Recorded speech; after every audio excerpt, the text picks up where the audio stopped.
बिस्मिल्लाहिर्रहमानिर्रहीम। दुनिया पॉइंट के फेसबुक और यूट्यूब चैनल पर खुशामदीद। जैसा कि इमरान खान साहब ने ऐलान किया था कि 26 तारीख को एक बहुत बड़ा जलसा होगा और जम्मे गफ़ीर इकट्ठा किया जाएगा और वहाँ पर इमरान खान साहब एक ऐसा सरप्राइज़ देंगे जिससे नए इलेक्शंस की तरफ जाया जा सकेगा। तो इमरान खान साहब ने हमेशा की तरह एक बेहतरीन जलसा किया है और बहुत बड़ी तादाद में लोग उनके जलसे में आए, पहले की तरह जैसे हमेशा होता है। तो आज के जलसे में दो अहम बातें उन्होंने की हैं। पहली बात, उन्होंने साजिश के हवाले से आज फिर वही लहजा और वही सारा कुछ अपनाया जैसे वो पहले बात करते रहे।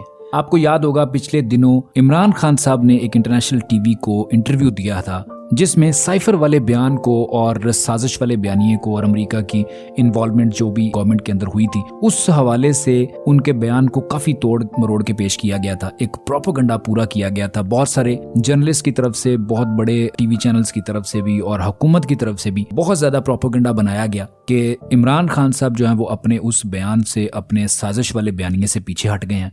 तो अब वो जो है वो साजिश वाला बयानिया फ्लॉप हो चुका है। वो हम पहले ही कह रहे थे कि वो एक ड्रामा है और इस तरह की बेशुमार बातें इमरान खान साहब के बारे में उस इंटरव्यू को लेके की गई।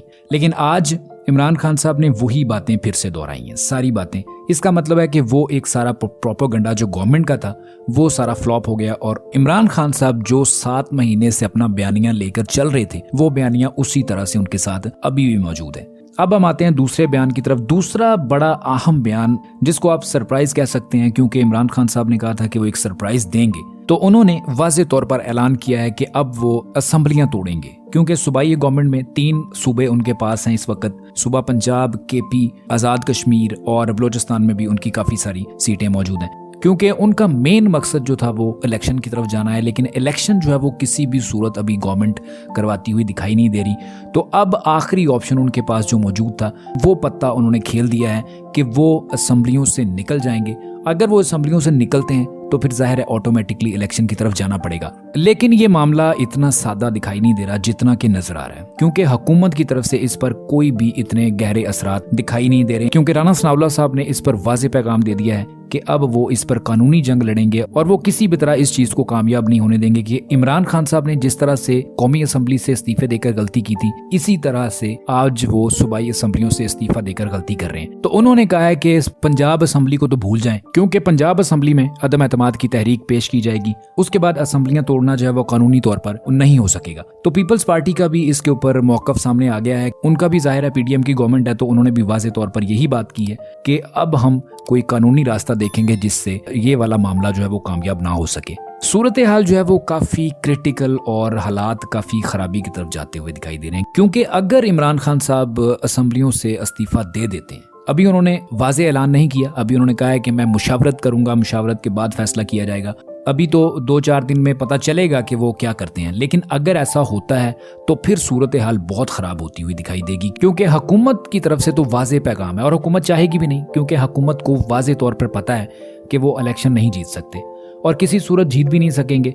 हालांकि इतना प्रोपेगेंडा किया जा रहा है, अभी आज के जलसे को आप देखें, बेशुमार प्रोपेगेंडा किया गया। राना सनाउल्लाह साहब ने कहा कि सिर्फ 15 से 16 हजार लोग थे वहां पर, बल्कि उन्होंने कहा कि ये 15-16 हजार जो लोग हैं इनका तो जहनी तवाज़ुन ही ठीक नहीं है। मतलब इस तरह से उन्होंने गुफ्तगू की, मतलब इस तरह के बयानात उन्होंने दिए हैं। तो ये आप जितना मर्जी इस बात से डिनाई कर लें, कोई भी इस मुल्क में इस वक्त जो भी डिनाई कर ले, बहरहाल इस हकीकत को तो तस्लीम करना पड़ेगा कि अवाम इस वक्त इमरान खान साहब के साथ मौजूद है। और अगर आप ये अपने दिल को तसल्ली देने के लिए कर रहे हैं या जैसे भी अपने आप को सेटिस्फाइड करने के लिए कर रहे हैं, इस बात से तो इनकार आप नहीं कर सकते। लेकिन हुकूमत को भी पता है, वो अपने दिल को तसल्लियां नहीं दे रहे, उनको सब पता है कि इमरान खान की मकबूलियत में बहुत इजाफा हो चुका है। इस वक्त वो अपनी मकबूलियत की पीक पर हैं। तो अगर वो इलेक्शन की तरफ जाएंगे तो वो यकीनन हारेंगे। तो इमरान खान साहब जब दोबारा आएंगे तो फिर उनके लिए मसाइल खड़े होंगे। लेकिन अब इस तरह की सिचुएशन में होगा क्या? अगर हुकूमत इलेक्शन की तरफ नहीं जाती है तो फिर मुल्क आपका डिफॉल्ट करेगा, क्योंकि सब रिपोर्ट्स के मुताबिक इस वक्त 90% हम डिफॉल्ट के करीब खड़े हैं। तो जब असेंबलियां टूटेंगी, हालात खराब होंगे, आप लोग फिर भी इलेक्शन की तरफ नहीं बढ़ेंगे, मुल्क के अंदर अफरा तफरी पैदा होगी, पॉलिटिकल इंस्टेबिलिटी मजीद बढ़ेगी, जिससे मजीद इकोनॉमिक क्राइसिस आएंगे और मुल्क यकीनी तौर पर डिफॉल्ट की तरफ जाता हुआ दिखाई देगा। अब आप खुद अंदाजा कीजिए कि आज से महीना 2 महीने पहले यही लोग, राना सनाउल्लाह साहब और हुकूमत में जितने भी लोग मौजूद हैं, यही कहते थे कि इमरान खान साहब जो है वो इलेक्शन चाहते नहीं है, वो सिर्फ मुल्क के अंदर अफरा तफरी चाहते हैं, मुल्क में इंतशार फैलाना चाहते हैं। अगर वो इलेक्शन की तरफ जाना चाहते हैं तो असेंबलियों से इस्तीफा दे दें।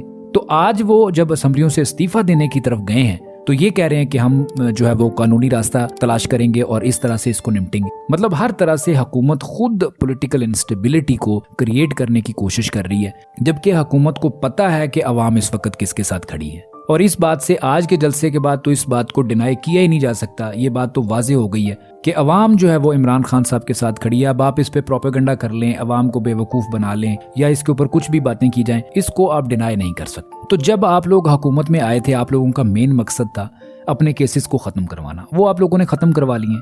जो जमहूरी तरीक़ेकार है, जो असल तरीक़ेकार है, जिससे मुल्क भी स्टेबल होगा, जिससे इकोनॉमी भी स्टेबल होगी और इलेक्शन होंगे तो सबके ऊपर वाजे हो जाएगा कि किसके साथ कितनी अवाम खड़ी थी। तो इस तरह की बातें बनाने से, इस तरह के प्रोपेगेंडे करने से कोई भी इस वक्त फ़ायदा होने वाला दिखाई नहीं दे रहा। हाँ, अगर इस तरह के तरीक़ेकार इख्तियार करके कि गवर्नर राज लगा दिया जाए या अदम एतमाद की तहरीक पेश कर दी जाए, इस तरह के हथकंडे इस्तेमाल करके आप इसको शायद थोड़ा सा लिंगर ऑन कर लें, लेकिन इससे भी हुकूमत को बहुत ज़्यादा नुकसान होगा, क्योंकि अवाम अब बेवकूफ़ नहीं है, सबको नजर आ रहा है कि सूरत हाल क्या है।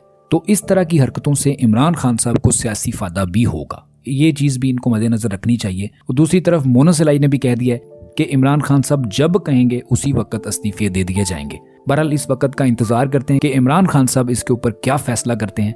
अगर उनका फैसला इसी तरह आता है तो हुकूमत को चाहिए कि फौरन नए इलेक्शन की तरफ जाया जाए। अगर हुकूमत नहीं जाती, जो कि दिखाई नहीं दे रहा, तो सुप्रीम कोर्ट को और इदारों को बैठ के ये चीज़ समझनी चाहिए कि मुल्क जो है वो मज़ीद इंस्टेबिलिटी की तरफ जाएगा, जिससे मज़ीद नुकसान उठाना पड़ेगा, जिसके हम मुतहम्मिल नहीं हो सकते।